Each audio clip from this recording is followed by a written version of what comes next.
This is how you usually sing recitativo, at least that's how they teach you at universities.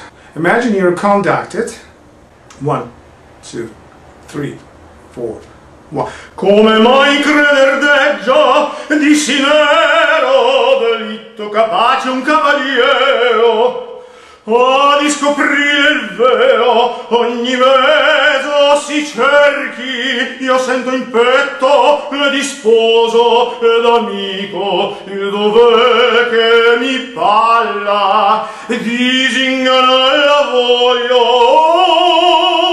vendicalla. This is how usually you learn recitativos, and you should learn it this way, but you should not sing it this way.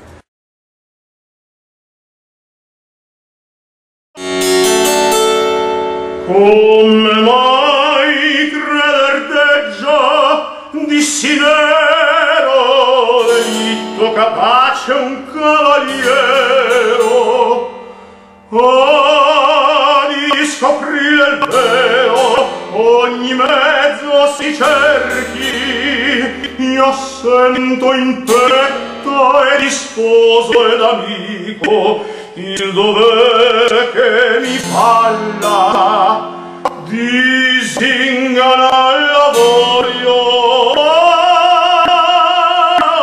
vendicalla.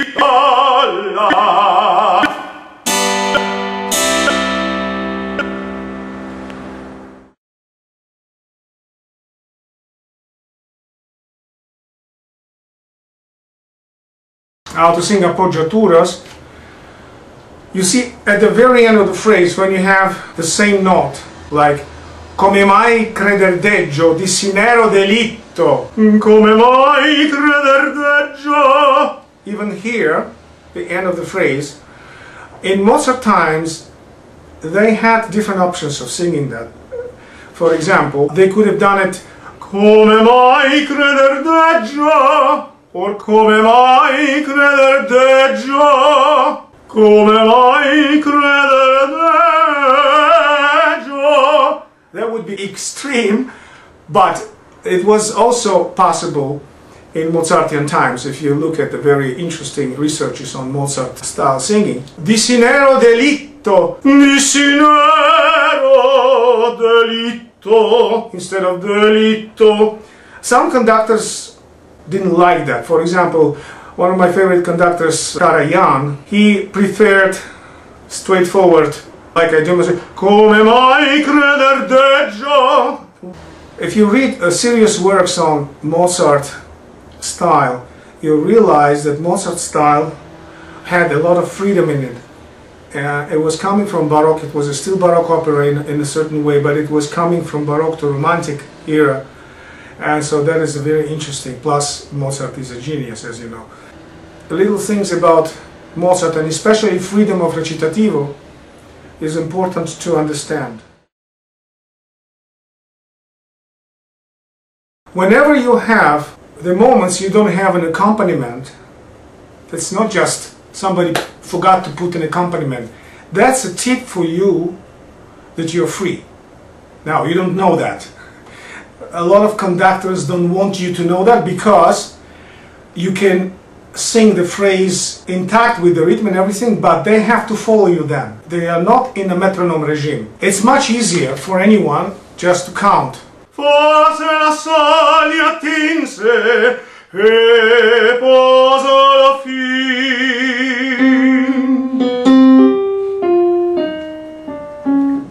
But in fact, this is not what Verdi meant. Of course, the relative rhythmical pattern is the same. You cannot really drastically change it. For one reason, the words and lyrics are the main source of the rhythm of recitativo. So when the good author, Verdi is a good author, writes a good recitativo, he always follows the laws of the language. In arias it's more difficult, but in recitativos it's a must. So instead of singing forse la soglia tinse e posa, basically you can do the same thing except that be much freer.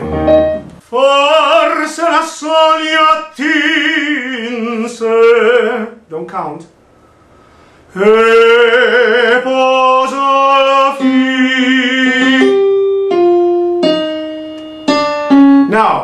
have this option here to enter the way it's written, which is not actually a correct thing, if you know Verdi. So if it goes according to the score, you have to enter here.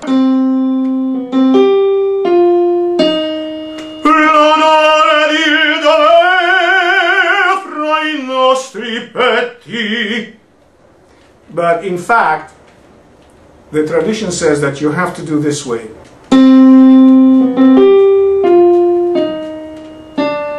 When it's over,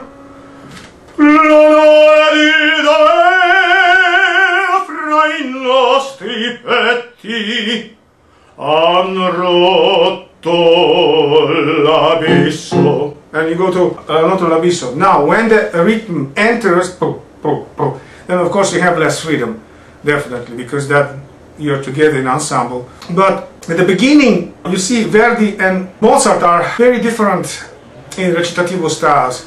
Verdian style is more like aria, and Mozartian is more like closer to speech, if you like.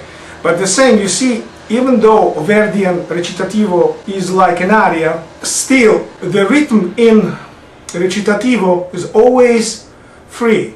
Even in Verdi. When does Verdi give you tip? When he doesn't write anything to accompany. If you know how to sing a cappella very well and your intonation and rhythmical dynamics are very clear, for a good conductor, even average good conductor, it will be easy for him to follow you. If you claim I want to be free and you don't basically sing on the rules of bel canto, meaning if you just sing it free in your own understanding of what freedom is, then of course very few conductors, even a great conductor, will be able to pick you up because your intonation, your rhythmical structure is so unpredictable. So it has to be very, very clear. You have to know also, like, look at the recitativo just after the orchestra finishes and Riccardo sings Forse la soglia tinse. Look at the recitativo. There is nothing in accompaniment. Again, this is a clear message. This is your time.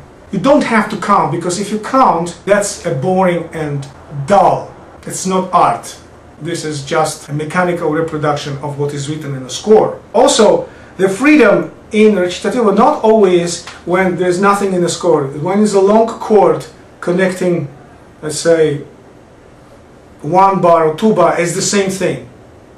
So in a way, if the conductor is a good conductor, he will realize your level, okay? If you are on a high level and you can produce a very clear rhythmical and dynamic production of the recitativo, it will be so clear, it will be relatively easier for him to pick after you. Most of the conductors will love to even conduct this pause. So let's say pam pam pam pam pam pam oia tinse poso al fi da di da l'onore di dove fra I nostri. He will conduct you there. If the conductor is listening to me, he knows perfectly that he's doing it out of his, I would say, laziness, at least. He is lazy to follow it. But you know, we're not here to be lazy. The music is an expression of the human being. And if we are lazy about expressing human emotions and just follow the metronomic rhythm, that's not music. And then I remember I prepared my student for university opera. I won't be mentioning the university name. I taught him with all my energy how to sing the free recitative. And when he went to the opera, the conductor did not allow him. He said, no, no, no, follow me. So, you see, well, you may say, conductor didn't know that, then he should not be conducting if he doesn't know such things. I think it's just a simple way to do it. I even understand, you know, there's not only one singer, there's 10 singers, 10 soloists in the same production. A lot easier to just put it like a machine, karaoke, you know. I think that soon opera will be sung under karaoke. Why not? If everything is so rhythmical, put the whole orchestra behind and, you know, just put a fake conductor there and just follow. Opera is an expression of the human emotions, and it cannot be under metronomical dictatorship.